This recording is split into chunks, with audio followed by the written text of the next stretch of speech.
నమస్తే ప్రజలారా, welcome back to my YouTube channel. అందరికీ నమస్కారం. ముందుగా నేను పెట్టిన వీడియోస్ని ఆదరించినందుకు చాలా చాలా థ్యాంక్స్. నెక్స్ట్ ఈ వీడియోకి వస్తే, అవును, న్యూజిలాండ్లో ఒక గంట ఎగిరిపోయింది. అది ఎలా అని తెలుసుకోవాలంటే ఈ వీడియో తప్పకుండా చూడాల్సిందే. సో విషయంలోకి వస్తే, ఇక్కడ నా మొబైల్లో కనిపిస్తున్నాయి కదా టైమింగ్స్. ఇప్పుడు టైం 1:56 అయింది.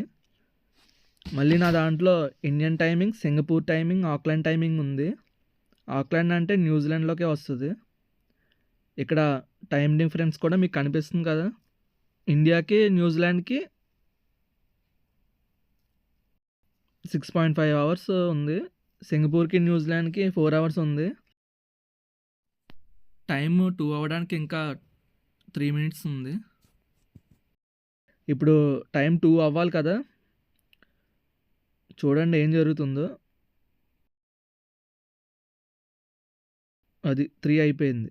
చూడండి మళ్ళీ అది అసలు 2 అవ్వాలి కానీ 3కి జంప్ అయిపోయింది.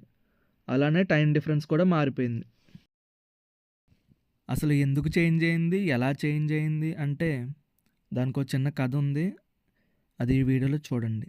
ఇలా టైం చేంజ్ అవ్వడం న్యూజిలాండ్లో ఇయర్కి 2 టైమ్స్ జరుగుతుంది.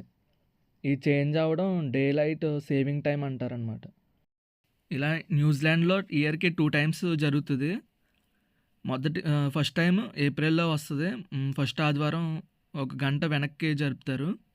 రెండోది సెప్టెంబర్లో వచ్చే లాస్ట్ ఆదివారం 1 గంట ముందుకు జరుపుతారు. ఈ టైమింగ్స్ చేంజ్ చేసేది న్యూజిలాండ్ గవర్నమెంట్. ఇక్కడ ఎందుకు జరుగుతుందంటే, సెప్టెంబర్లో వచ్చే లాస్ట్ సండే నుండి నెక్స్ట్ ఏప్రిల్లో వచ్చే ఫస్ట్ సండే వరకు లైట్ వెలుతురు అనేది మార్నింగ్ ఎర్లీగా వస్తుంది. మళ్ళీ ఈవినింగ్ వెలుతురు ఇక్కడ 8 PM వరకు ఉంటుంది. సో ఈ టైమింగ్ అంతా ఇక్కడ డే లైట్ సేవింగ్ టైం అంటారు. మళ్ళీ నెక్స్ట్ ఏప్రిల్ ఫస్ట్ సండే నుండి న్యూజిలాండ్ స్టాండర్డ్ టైంకి గవర్నమెంట్ ఇక్కడ చేంజ్ చేస్తుంది. ఈ ప్రాసెస్ వల్ల యూజెస్ ఏంటంటే, కరెంటు యూసేజ్ తగ్గుతుంది. ఎకనామికల్గా టూరిజం బిజినెస్కి అడ్వాంటేజ్ ఉంటుంది.